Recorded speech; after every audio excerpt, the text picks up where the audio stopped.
작년 7월쯤에 미국의 ABC 방송사에서 따스한 한 편의 사연이 소개가 됐습니다. 아버지가 잦은 이직으로 인해서 또 아버지가 직장 문제로 인해서 이사를 자주 다니다 보니까 10살짜리 큰딸이 학교에 적응을 잘 못하더라는 것이죠.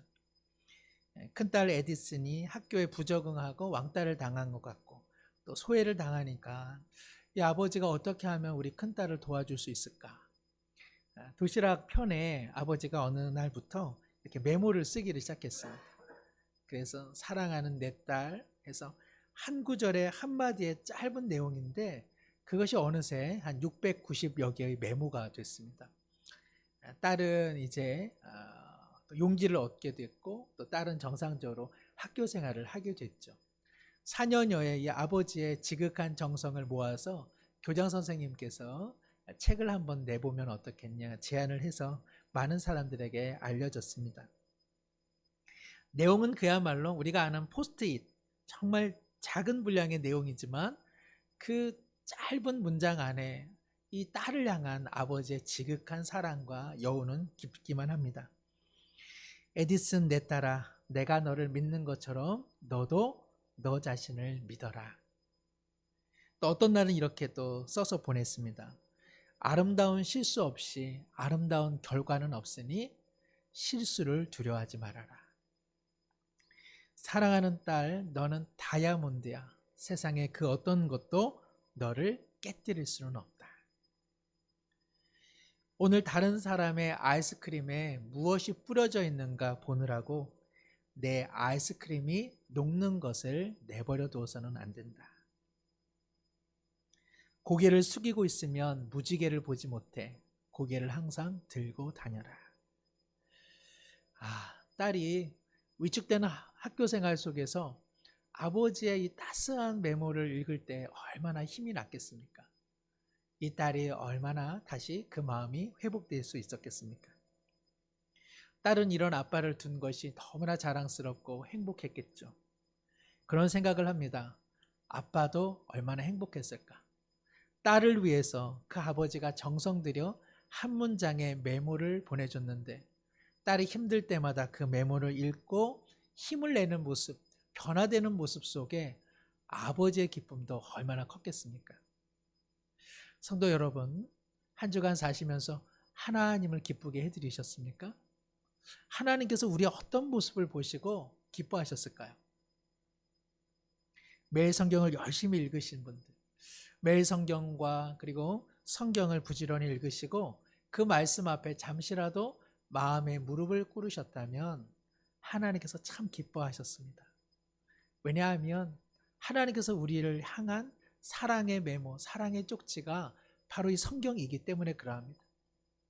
그 딸이 그 메모지를 버리지 않고 구겨서 어디다 내던지지 않고 에이 오늘도 이런 편지야? 하면서 무심하게 던져버리지 않고 내 사랑하는 아빠가 나에게 주는 사랑의 편지 그것을 꼬깃꼬깃 펼쳐서 읽었을 때에 그 아버지의 기쁨이 큰 것처럼 우리 하나님께서도 하나님의 말씀을 읽어나갈 때 하나님께서 기뻐하시는 줄로 믿습니다. 하나님을 기쁘게 해드리는 것 무엇일까? 이것이 언제나 우리 삶의 중요한 신앙적 과제 아닙니까? 다른 것 아닙니다. 하나님께서 우리를 사랑하시기에 써주신 말씀을 읽는 것, 그것을 하나님께서 기뻐하시는 줄로 믿습니다. 이거 하나만 오늘 설교에서 붙잡고 한 주를 살기만 하셔도 한 주는 다음 주에 오실 때 다 하나님 앞에 승리의 보고를 올려드리게 되실 줄로 압니다. 오늘 본문 말씀은 걷지 못하는 38년 된 병자를 일으키신 예수님의 이야기이죠. 이 이야기도 얼마나 읽기만 해도 얼마나 우리 가운데 소망을 줍니까? 지금 읽는 순간에 벌떡 일어나야겠다 그런 생각을 갖고 계신 분도 더러 계실 겁니다. 그러나 지금은 나가시면 안 됩니다. 조금 더 앉아 계셔야 됩니다. 38년 된 이 불치의 병자를 일으키신 예수님, 이 예수님이 나의 오늘 예수님이 되어서 내 삶도 다시 한번 일으켜 주시면 얼마나 좋을까? 우리 가정의 무너진 자리 하나님께서 그 자리를 들고 벅차 일어날 수 있는 힘을 주시면 좋겠다. 우리가 이 말씀을 의지해서 이 말씀을 그대로 믿을 때에 우리 하나님께서 바로 이와 같은 일어남의 역사, 일어섬의 역사, 부흥의 역사를 우리 개인과 가정과 공동체에 주실 줄로 믿습니다. 그런데요, 이 본문은요, 이러한 단지 치유의 이야기로만 그쳐지지는 않습니다. 이 본문이 가지고 있는 보다 큰 전망이 있다는 것을 우리가 좀 기억할 필요가 있습니다. 성경이 그렇습니다. 사실은 성경의 하나하나의 이야기 자체로도 의미가 있지만 그 성경의 이야기는 또 다른 성경을 둘러싸여 있고 또 그 성경의 내용 자체가 다른 성경의 내용을 가리키는 때가 종종 있습니다. 오늘 본문도 좀 그렇습니다. 저는 가끔가다 이렇게 높은 데 올라가는 게 좋습니다. 그런데 이제 등산해서 올라가는 것보다는 어떻게 그냥 차라도 타든지 케이블카라도 좀 타든지 뭔가 수송수단을 통해서 위에 올라가서 이렇게 내려다보는 것, 우리 마음이 얼마나 시원해집니까? 이 북악산 팔각정을 아마 한두 번은 아마 올라가셨을 겁니다. 북악산 팔각정에 가시면은 서울 시내가 멀리는 어디까지 보입니까? 인천 앞바다 또 보이지 않습니까? 그런데 누가 팔각정에 올라가서 나는 그냥 팔각정 정자에 앉아 있다가 내려왔다, 그러면 그 사람 구태여 팔각정에 올라갈 필요가 없죠. 막 그럴 것 같으면 그냥 아파트 15층에 올라가 잠시 있다가 내려오면 그만입니다.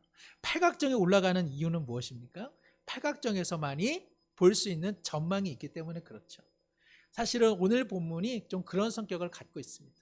그냥 하나님께서 고쳐주셨다, 이 이야기로만 그쳐지는 내용은 아니고 이 이야기가 지향하고 가리키는 보다 큰 전망이 있다는 것이죠. 오늘 그 이야기를 좀 하면 좋을 것 같습니다.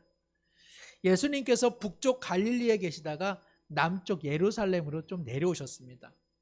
아마도 이때가 절기상으로 77절 혹은 오순절이라고 하는 절기를 지키기 위해 많은 사람들이 예루살렘에 모였던 것 같습니다. 예수님께서는 예루살렘의 양문, 양이 지나가는 문 가까이에 베데스다라고 하는 연못을 찾아가셨습니다.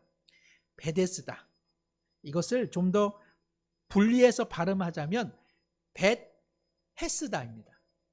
그냥 연음으로 하면 베데스다, 실제로는 벳헤스다라고 하는 두 낱말이 복합되어 있는 단어인데요, 벳이라고 하는 것은 집이라는 뜻이고, 그리고 헤스다라고 하는 것은 은혜라고 하는 뜻입니다. 그러니까 은혜의 집 혹은 자비의 집, 긍휼의 집, 그것이 바로 베데스다 연못의 이름입니다. 그런데 재미나게도 이 벳헤스다의 헤스다라고 하는 말은요, 은혜롭다, 자비롭다라고 하는 뜻도 갖고 있지만 전혀 상반된 뜻도 갖고 있습니다. 즉 불명예, 수치스럽다, 부끄럽다라고 하는 뜻도 가지고 있습니다. 그러니까는 베데스다 연못은 어떤 때는 은혜의 집이 되는가 하면 어떤 때는 수치의 집, 부끄러움의 집이 되는 것이죠. 어떻게 한 단어에 이렇게 상반된 뜻이 있을 수 있을까? 그것은 이 연못가에 모이는 사람들을 보면 우리가 그 뜻을 알 수가 있습니다. 이 베데스다 연못이 많은 사람들에게 인기가 있었습니다. 왜냐하면 이 연못이 치유의 능력이 있다고 사람들이 여겼기 때문에 그렇죠. 그래서 각색 질병을 가진 사람들이 예루살렘 베데스다 연못에 많이 모였습니다. 변변한 치료가 없는 그 시대에 질병을 안고 사는 것은 일종의 수치이죠. 그래서 이곳은 수치의 집, 부끄러움의 집입니다. 그러나 또한 이곳에서 치유가 일어나기 때문에 사람들의 마음은 이것이 은혜의 집이 되기를 소망했던 것이죠. 예수님께서 오시기 전에 기원전 주전 한 500~600년경에 그리스의 아테네의 신전에는 이러한 그 물 웅덩이나 아니면 작은 연못이 있어서 신을 예배하면서 동시에 이러한 병원과 같은 역할을 했다고 합니다. 상처난 사람들을 깨끗한 물로 소독하고 씻으면서 사람들은 물이라고 하는 것에 어떤 효험이 있다는 생각을 그 당시에 했던 것 같습니다. 이러한 분위기가 지푸라기라도 잡고 싶은 마음, 그 마음이 이스라엘 사람들에게도 이어져서 예루살렘 근처에 있는 이 베데스다 연못이 어떤 치유의 능력이 있으리라고 하는 미신과 같은 마음을 가졌던 것이죠. 특별히 사람들 속에 가지고 있었던 하나의 신화가 있었는데, 물이 갑자기 연못의 물이 파동치기 시작하면 그때는 천사가 임한대요. 그리고 그 천사의 힘을 빌려 먼저 그 연못에 몸을 담그면 치료가 일어난다는 생각을 갖고 있었습니다. 19세기 말 그리고 20세기 초에 예루살렘을 발굴하기 시작했는데, 놀랍게도 이 베데스다 연못으로 추정되는 발굴지가 발견이 되었습니다. 재미나게도 이 베데스다 연못은 두 연못이 합쳐진 연못, 그런데 그 사이에는 일종의 가림막 벽이 있다는 것입니다. 그리고 그 벽 아래쪽에는 북쪽의 물과 남쪽의 물이 서로 오고 갈 수 있는 작은 구멍이 있음을 발견하게 되었습니다. 약간 경사가 져 있는데요, 북쪽의 물이 채워지면 남쪽으로 그 구멍을 통해 흘러가게 되는 것이죠. 그런데 북쪽의 물의 수량이 많아지면, 그러면 이 작은 구멍으로 물이 아래쪽으로 내려가다 보니까 울컥울컥 연못에 흔들림이 발생하게 된 것이고, 이를 알지 못하는 당시의 사람들은 여기에 뭔가 효험이 있다고 생각을 했던 것이죠. 수치의 삶을 살아가는 이들은 작은 것 하나라도 은혜가 되기를 소망했던 마음이라고 할 수 있습니다. 가장 수치스러운 인생을 살면서도 가장 은혜에 목말랐던 한 사람, 그 사람에게 오늘 예수님께서 발걸음을 옮기십니다. 그가 누굽니까? 38해 38년 동안 일어남을 경험해 보지 못한 한 병자에게 예수님께서 찾아가십니다. 그는 아마 예수님을 인지하지도 못했을 것입니다. 그저 언제 그 물이 조금 움직일까, 나도 그때라도 한번 몸을 담가만 보면 얼마나 좋을까. 그런데 오늘 예수님께서 말씀하십니다. 연못에 내 몸을 누구보다 빨리 담그려고 애쓰지 않아도 된다. 너가 일어나지 않아도 된다. 너가 누워 있어도 괜찮다. 왜요? 예수님께서 오셨으니까. 내가 너를 일으켜 줄 테니까. 너가 누웠던 그 자리를 들고 벌떡 일어날 수 있도록 내 손을 내밀어 줄 테니 너는 연못의 움직임에 마음 두지 않아도 된다고 오늘 말씀하십니다. 38년의 무수한 시간들은 이제 너의 시간이 아니다. 너는 지금 일어난다. 오늘 8절과 9절에 보니까 예수께서 이르시되 일어나 내 자리를 들고 걸어가라. 38년 동안 걸을 수 없었던 인생이 연못에 몸을 담가지 않았음에도 예수님을 통해 곧 일어나는 치유의 역사가 일어났습니다. 할렐루야. 우리 주님께서 이와 같은 은혜를 우리 가운데도 부어주시기를 간절히 소망합니다. 주님은 하실 수 있는 분이고, 주님께서 우리를 사랑하시고 우리의 고단한 인생을 아시기에 하나님께서 원하신다면 반드시 이와 같은 은혜가 일어나게 되는 줄로 믿습니다. 수치스러운 인생일수록, 부끄러운 인생일수록 은혜에 더 목마르지 않습니까? 우리의 수치, 우리의 부끄러움, 우리의 일어나지 못하는 우리의 삶의 모습을 주님 앞에 그냥 올려드릴 때 우리 주님께서 말씀을 통해, 그리고 주님의 은총의 손을 통해 우리를 잡아 일으켜 주시는 줄로 믿습니다. 수치는 우리의 영원한 이름이 되지는 않을 것입니다. 주님께서는 반드시 불명예와 그리고 수치와 부끄러운 우리의 인생을 은총으로, 은혜로, 긍휼로 바꾸어 주실 줄로 믿습니다. 다만 여기서 주의할 것은 하나님께서 우리를 고치시고 회복시키시는 방법이 늘 기적뿐이다, 이렇게 생각해서는 안 될 것입니다. 예를 들면 오늘 베데스다 연못에 38년 된 병자를 말씀으로 고치기는 하셨지만 때때로 주님께서는 다른 방법으로 오늘 우리 가운데 치유의 역사를 일으키시기 때문에 그러합니다. 하나님께서는 아예 병이 걸리지 않게 도우십니다. 그것이 바로 면역력입니다. 하나님께서는 우리에게 면역력이라고 하는 은혜를 먼저 주셔서 세상의 무수한 질병으로부터 우리를 보호해주고 계시지 않습니까? 또 하나님께서는 건강한 식습관과 운동을 통해서 우리의 건강을 보호해주고 계십니다. 또한 우리의 면역력과 또 우리의 육신이 쇠잔에 갈 때는 의료진들의 도움을 통해 또 의학기술의 발달을 통해 적절한 약물 치료를 통해서 하나님은 또한 우리를 고쳐주고 계시지 않습니까? 이것은 놀라운 은혜입니다. 하나님께서 이 또한 은총의 방법으로 우리를 살려주시는 줄로 믿습니다. 그러나 이 모든 것이 한계 지점에 다다를 때에 하나님께서 누군가를 보시고 건강이 회복되어야만 되겠다라고 하는 하나님의 뜻이 세워질 때 하나님께서는 우리 인간의 한계를 넘는 방법으로 고쳐주십니다. 중요한 것은 다 내가 원하는 방식으로 고침받아야 그때만 은혜는 아니라는 사실입니다. 다 기적적으로 고침받아야만 은혜다? 그런 생각은 내려놓아야 합니다. 엄마가 우리 가운데 어머니가 그리고 아이들의 엄마가 매번 고기 반찬을 해주고 매번 특식을 해줘야만 어머니가 우리를 사랑하는 것입니까? 어머니가 소담스럽게 만들어내는 작은 아침의 밥상은 얼마나 우리에게 소중한 것입니까? 하나님께서 우리에게 베푸시는 은혜를 이벤트, 기적, 이적, 아주 특별한 것만 사모한다는 그것은 잘못된 신앙의 방식이라고 할 수 있습니다. 오히려 이렇습니다. 오히려 질병을 안고 질병이 고침받지 않음에도 불구하고 질병이 아니고서는 하나님의 뜻을 발견할 수 없었는데 건강의 연약함 속에 고난 속에 오히려 주님의 뜻을 발견할 수만 있다면 그 인생은 하나님 보시기에 더 큰 은혜의 사람인 것이죠. 역으로 고침의 은혜를 받았음에도 불구하고 오직 자신의 육신만 돌보다가 인생을 사명으로 살지 못하고 수명으로 살다가 삶을 마감한다면 그 인생은 허무한 인생이라고 말씀드릴 수 있습니다.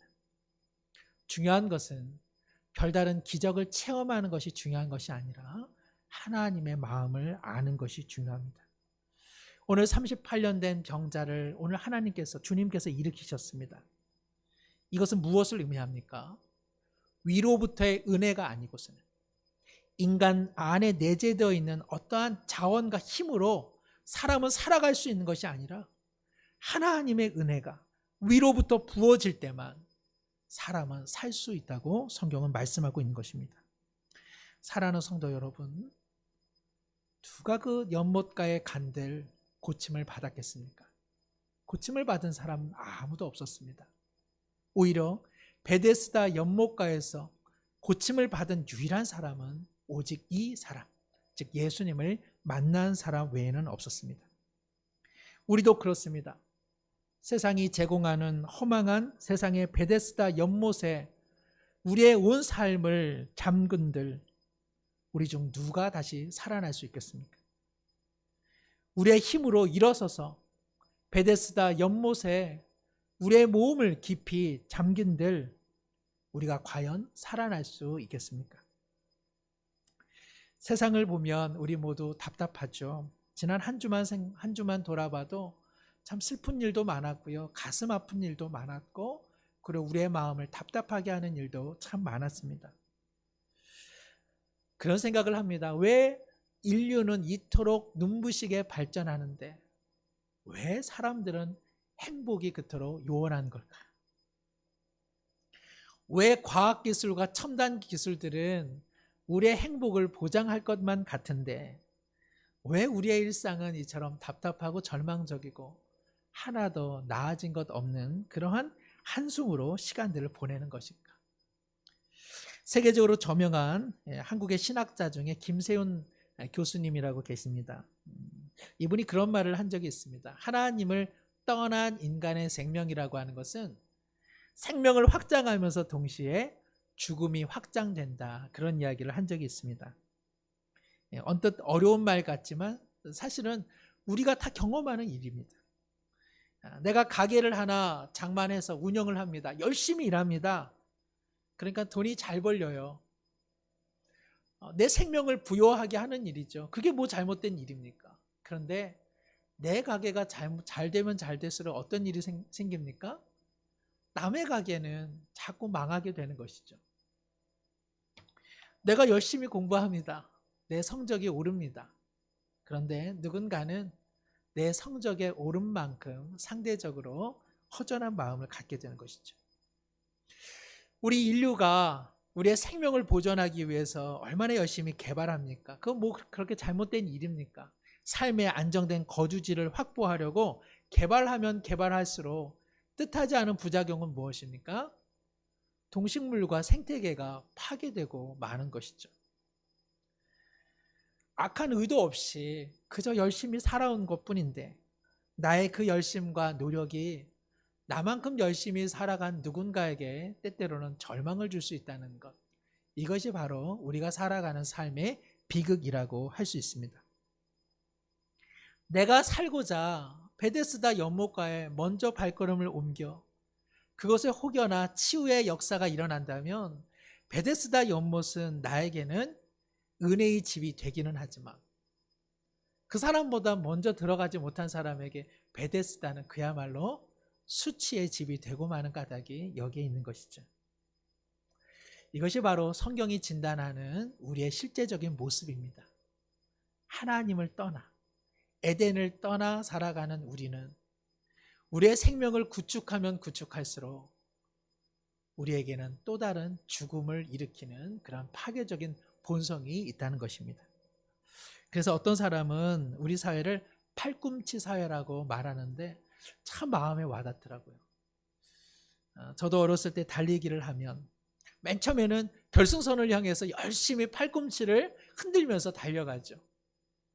그런데 옆에 친구가 따라붙기 시작하면 어느새 이 팔꿈치는 공격용 무기가 됩니다. 그래서 따라붙지 못하도록 이 팔꿈치로 밀어뜨리게 되는 것이죠. 오늘 우리의 삶이 이처럼 힘겨운 것은 누군가의 팔꿈치에 내 삶이 가격당해서 그런 것 아니겠습니까?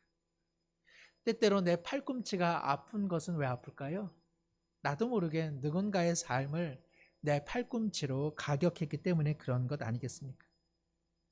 그것이 의도이든 의도가 아니든 간에 참 우리는 팔꿈치로 서로를 밀어뜨리고 서로를 넘어지게 하고 그리고 먼저 가려다 보니까 누군가를 뒤에 세우고 마는 그러한 비극을 경험하며 살아가고 있습니다. 세상이 눈부시게 발전하는데 눈물나게 고통스러운 까닭이 바로 여기에 있는 것이죠. 이러한 그 사회 현상 때문에 그래도 생각이 있는 사람은 우리 이러면 안 된다. 우리 좀 멈추자. 우리 본질로 돌아가자. 우리 과거로 좀 돌아가자. 이렇게 이야기를 합니다만은 그런 운동들이 끝까지 명맥을 이어가지 못하는 까닭은 무엇이 있을까요? 살아야 되니까. 살기 위해서 우리는 다시 일어서야 하고 살기 위해서는 다시 팔꿈치를 흔들며 달릴 수밖에 없으니까 우리는 이러한 비극의 악순환과 숙명을 경험하며 우리 모두는 살아가고 있습니다. 어떻게 하면 좋을까요? 어떻게 하면 좋을까요? 바로 그래서 외부의 은혜, 위로부터 부어지는 은혜가 없으면 이 비극적인 악순환을 끊어낼 재간이 없는 것이 우리 현실의 모습입니다. 그래서 예수님께서 오늘 베데스다 연못가에 38년 된 병자 그 사람 앞에 서 있는 까닭이 여기에 있습니다. 오늘 이 말씀을 통해서 우리 가운데 주님이 오시는 까닭이 바로 여기에 있습니다. 우리 힘으로 살아낼 것 같으면 우리는 끊임없이 팔꿈치로 누군가를 가격하고 우리도 누군가의 팔꿈치로 늘 삶에 멍이 들면서 서로를 미워하면서 살 수밖에 없기 때문에 그러합니다. 사랑하는 성도 여러분, 그리스도인으로 살아간다는 것은 무엇입니까? 우리가 하나님으로부터 생명을 부여받았으니까 내가 내 생명만 그냥 끊임없이 구가하면서 사는 것 그거는 아니죠. 내가 하나님으로부터 생명을 받았으니 내가 어찌하든 팔꿈치로 밀어내는 일을 이제는 그만두고 조금이라도 적게 하면서 누군가도 살려내는 삶의 방식, 그것이야말로 우리를 그리스도로 부르신 하나님의 뜻인 줄로 믿습니다. 어떻게 하면 좋을까? 오늘 주님께서 안식일의 마음을 회복하라고 오늘 성경을 통해 우리 가운데 들려주고 계십니다. 오늘 말씀 마지막에 이 날은 안식일이니. 왜 예수님께서는 38년 동안 일어나지는 못했던 이 한 영혼을 일으키시는 그날을, 무수한 38년의 그 세월 속에 하필이면 안식일에 일으키셨을까요? 그것은 주님의 마음은 안식일의 마음이라는 것입니다. 안식일의 마음으로 살 때에 우리는 함께 일어설 수 있다는 것입니다. 연못의 물이 우리를 살리는 것이 아니라 바로 창조와 쉼을 주는 안식일의 마음을 우리 가운데 늘 그 마음이 부어질 때 우리는 다시 일어설 수 있다는 것입니다. 요한복음에는요, 물이 많이 나옵니다. 물 이야기가 상당히 많이 나옵니다. 이것을 알아채리신 분이 계신지는 모르겠습니다만은, 앞서서 요한복음의 가나의 혼인잔치, 뭘로 변했습니까? 물이 변하여 포도주가 됐습니다. 맹물인데 그 맹물을 주님께서는 은혜의 포도주가 되게 하셨죠. 니고데모의 대화 속에서 니고데모야, 네가 거듭나기 위해서는 물 세례와 성령의 세례가 필요하다고 하시면서 죄를 씻어주시는 물에 대해서 언급하셨습니다. 사마리아 여인을 만났을 때 어디서 만났습니까? 우물가에서. 그때도 주님께서는 물을 말씀하셨죠. 얘야, 내게 물을 달라. 그러나 물 달라 하는 이가 누군지 알았다면 너가 나에게 생명의 물을 달라고 했을 것이다. 그리고 오늘 베데스다 연못도 결국 물에 대한 이야기입니다. 살아야 하기 위해서는 물이 필요한데, 물의 근원 되시는, 생수의 근원 되시는 주님을 떠나 우리는 살 수 없고, 오히려 생명의 근원 되시는 주님을 통해 우리는 살아갈 수 있기에, 팔꿈치로 살아내는 인생이 아니라 예수님의 은혜를 공급받아 살라고 오늘 말씀하고 있는 것입니다. 사랑하는 성도 여러분, 우리가 주의를 지키는 것은 바로 이와 같은 주님의 은혜를 공급받는 시간입니다. 베데스다 연못의 허망한 물로 우리의 생명을 연장시키려 하는 것이 아니라 주의를 지키고 주일 예배를 통하여서 내 삶을 일으키시는 분은 오직 하나님이시구나. 내 안의 자원으로는 38년이 넘어 40년, 50년도 일어설 수 없는 인생인데 오늘 주님께서 주시는 은혜를 통해 일어서게 되는구나. 이것을 감사하고 고백하고 의지하고 믿음으로 바라보는 시간, 바로 그것이 주일 예배요, 주일을 지키는 의미라고 할 수 있습니다. 내가 주일 예배를 드린 후에 주일 예배를 드렸다라고 하는 의식만 남는다면 그것이 어떻게 성경에서 말하는 주일 예배를 드린 것이라고 할 수 있겠습니까? 내가 오늘 교회에 가서 주일 예배를 드렸다라고 하는 그 사실 하나만 남는다면 그것이 어떻게 우리를 일으키는 힘이 될 수 있겠습니까? 우리는 내일 어김없이 월요일을 맞이하게 되죠. 우리가 오늘 아무리 은혜를 받은들 우리는 월요일과 토요일까지 세상의 수많은 팔꿈치들 공격과 수비를 하면서 우리의 심령은 상당히 피로해질 것입니다. 그때 우리는 다시 생각하게 되는 것이죠. 나를 일어서게 하시는 분, 나를 걷게 하시는 분, 내 삶을 끝까지 인도하시는 분은 하나님이시지. 세상이 제공하는 어떠한 물이 아니라 오직 내 앞에 서서 일어나라, 걸어라 말씀하시는 그 주님이시지. 그럴 때 우리는 팔꿈치로 가격하고 팔꿈치로 먹는 마음을 다시 주님의 은혜로 회복되게 되는 것입니다. 그러면서 우리는 주일을 다시 기다리는 것이죠. 아, 나를 회복시키시는 주일 그 하나님이 계시지. 이 땅에서 우리가 아무리 하나님의 은혜를 받아도 때때로 삶이 막막할 때가 많습니다. 왜 그렇습니까? 아직 우리는 신앙의 순례 여정을 다 마친 것이 아니기 때문에 그러합니다. 하나님의 나라는 시작되었지만 아직 완성되지 않았습니다. 우리는 하나님의 나라의 시작과 아직 완성되지 않은 그 중간 속에 지금 살아가고 있습니다. 우리는 보낸 주일과 맞이하는 주일 그 중간 속에 살아가고 있는 것이죠. 구약 사람들은요, 우리와 같은 월요일, 화요일, 수요일, 목요일 이런 평일에 대한 호칭이 없었습니다. 야, 그러면 그 사람들은 어떻게 약속을 잡았을까? 구약 사람들, 히브리 사람들은요, 오직 안식일, 우리로 얘기하면 주일만이 그들의 요일에 대한 호칭의 전부였습니다. 그래서 다른 달은 어떻게 정했느냐? 안식 후 첫날, 안식 후 둘째 날, 안식 후 셋째 날, 또 안식일 전날, 안식일 전 둘째 날. 이것이 바로 히브리 믿음의 사람들이 갖고 있는 시간에 대한 개념이었습니다. 이것은 우리에게 시사하는 바가 큽니다. 그들은 언제나 주일을 중심으로 살았던 것입니다. 그들은 언제나 주일을 보내고 주일을 맞이하는 삶의 리듬 속에서 살아갔던 것입니다. 사랑하는 성도 여러분, 우리 모두가 주일을 단순히 보낸 것이 아니라 베데스다 세상의 연못에 힘이 있는 것이 아니라 오직 내 앞에 계신 주님, 그 말씀을 통해서 나는 다시 일어나게 되는 인생이다. 내가 세상의 팔꿈치들과 겨루며 때때로는 낭망하고 실망한다 할지라도 나를 붙잡아 주시고 치유하시는 분은 다시 주일 나를 맞이해 주실 오직 주님이시다.